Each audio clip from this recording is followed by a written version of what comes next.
من الشیطان الرجیم بسم اللہ الرحمن الرحیم۔ مدح کلیم نے سر رحمان کا جو کردار ہے وہ بالکل ہی بگاڑ دیا ہے۔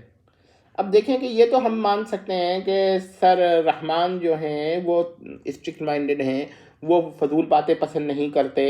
لیکن اس طرح کا کردار ابن صفی کے وہاں اگر آپ دیکھیے تو آپ کو فریدی مل جائے گا کہ فریدی جو ہے فضول باتیں نہیں کرتا ہے، لیکن اپنے ہی بیٹے کے لیے وہ اس حد تک سر رحمان جو ہیں اسٹرکٹ ہو گئے ہیں، ذرا سی بات پہ غصہ کرنے لگتے ہیں، ذرا سی بات پہ وہ اس حد تک وہ ہو جاتے ہیں جس سے لگتا ہے کہ وہ ذہنی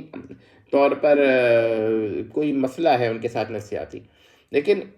ایک نفسیاتی مسئلہ عمران کے ساتھ بھی ہے کہ وہ اپنے والد کا بھی لحاظ نہیں کرتا، کبھی ان کے سامنے ایسی بات ضرور کرتا ہے جس سے ان کو غصہ ہے۔ اب یہ سوال دیکھیے کہ ایک بیٹا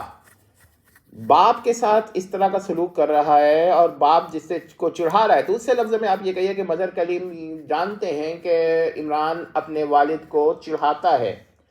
یہ نہیں ہے کہ اس سے اتفاقاً ہو رہا ہے، وہ سب ڈیلیبریٹ کر رہا ہے اور وہ چڑھ رہے،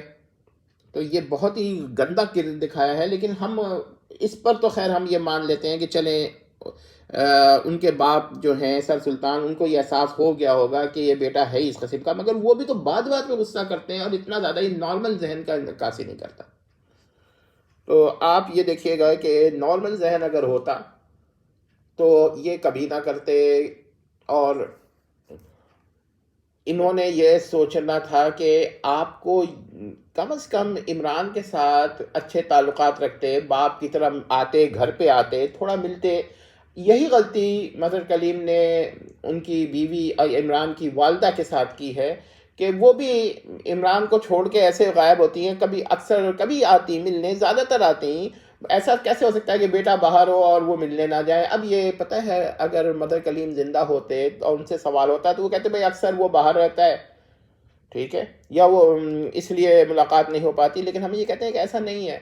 اکثر تو وہ مکھیاں مارتا رہتا ہے۔ معاف کیجیے گا، مکھیاں مارنا کوئی اچھا لفظ نہیں ہے، محاورے کے طور پہ ہم نے صرف کہہ دیا ہے، زبان پر آ گیا۔ اکثر تو وہ بیکار پھر رہے ہوتے ہیں، کوئی کام نہیں ہوتا ہے، اکثر وہ فارغ ہوتے ہیں، بلکہ صحیح الفاظ یہ ہیں۔ تو آپ یہ دیکھیے کہ یہ غلطیاں ان کے وہاں ہیں، اور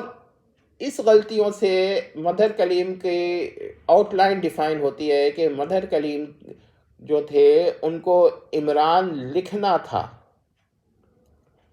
ٹھیک ہے نا، 806 ناول کے قریب انہوں نے لکھے ہیں۔ اب اس میں عمران کے کتنے ہیں یہ ذرا نوٹ کیجیے گا تو آپ کو احساس ہوگا کہ بس ان کو ایک چیز لکھنی تھی تو انہوں نے لکھ دی، مگر اگر وہ اس پہ آپ غور سے فکر سے دیکھیں تو اس کے اندر سینسیبلٹی کو ختم کرتے ہیں، وہ ناول کے انہی چیزوں کی وجہ سے لمبا کرتے ہیں، ورنہ ناول میں اتنی باتیں نہیں ہوتی۔ ہاں ٹھیک ہے، ناول اچھے بھی لکھے ہیں انہوں نے، اس کا ہم انکار نہیں کرتے،